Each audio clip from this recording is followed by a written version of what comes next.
It's a trade as old as time itself, and it doesn't just happen in someone else's country.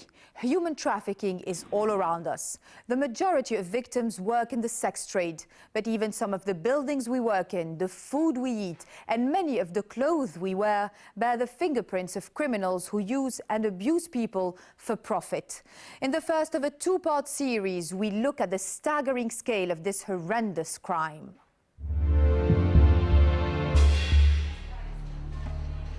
It's slavery by another name. Human trafficking is now the third biggest earning criminal activity after drugs and weapons.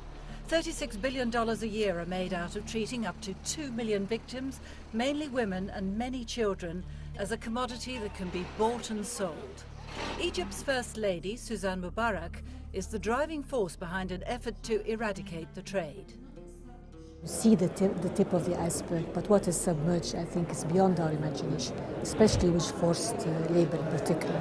As we say, the problem of trafficking differs from one country to the other, differs in the type of human trafficking, differs in scope and magnitude. This is a global problem, a global issue, and should have global solutions and international cooperation. The End Human Trafficking Now campaign was launched in 2006.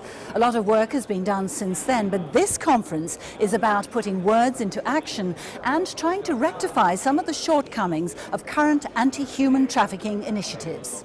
Good practices or best practices that we should share and disseminate. I would really like to be facilitating to ensure that we just don't expose countries' deficiencies. There is lack of coordination, and if you look at some of the institutions that are dealing with this on a global level, if you look at Interpol, which should have the resources, it does not.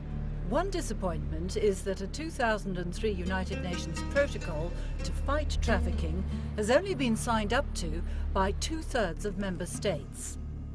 We're still struggling with some countries to sign conventions and to approve protocols against anti-trafficking, and I find this just unacceptable. I just don't understand how. We can deny, we say, no, I'm not going to sign the protocol, I don't have the problem. The problem exists in every single country. I believe that a bit greater dynamism should be injected in some governments. And more negative news is the fact that about half of the member states have not convicted yet this crime, a crime which we know is everywhere in the world. The sex trade makes up the biggest part of human trafficking, which has a crossover into the drugs trade.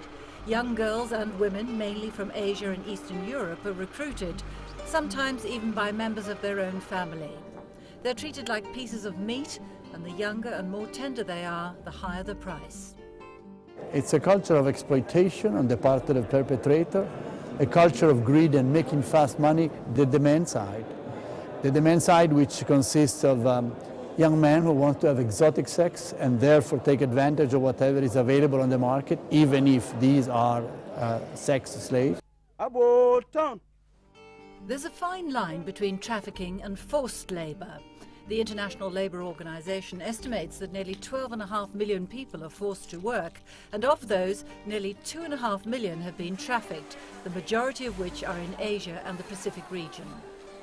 There is this feeling that it's only undocumented migrant workers across frontiers who can get into forced labour situations. There is increasing evidence, there's increasing realisation that you can be in a perfectly legal situation in a destination country, but if you've been seriously exploited by a series of intermediaries in the employment relationship, you can also end up in forced labour situations.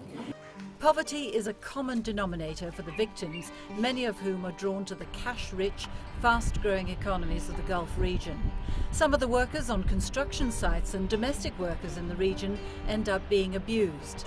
In Europe, agricultural workers are recruited, transported and paid poorly, while in the Third World and Asia, children are often used in the textile industries. People who want cheap commodities, cheap goods, which are stitched by the little fingers of little boys and little girls, paid $50 a day and working 12 hours a day. There are so many complexities in this situation, which is really what makes our work more interesting but also extremely difficult. The participants at this year's conference in Bahrain acknowledge that there is a huge task ahead. But their message is that it involves all of us, and they want to make people aware that what they may be consuming could be tainted by the hand and the sweat and suffering of a trafficked human being. As Abraham Lincoln once said, if slavery is not a crime, what else is a crime?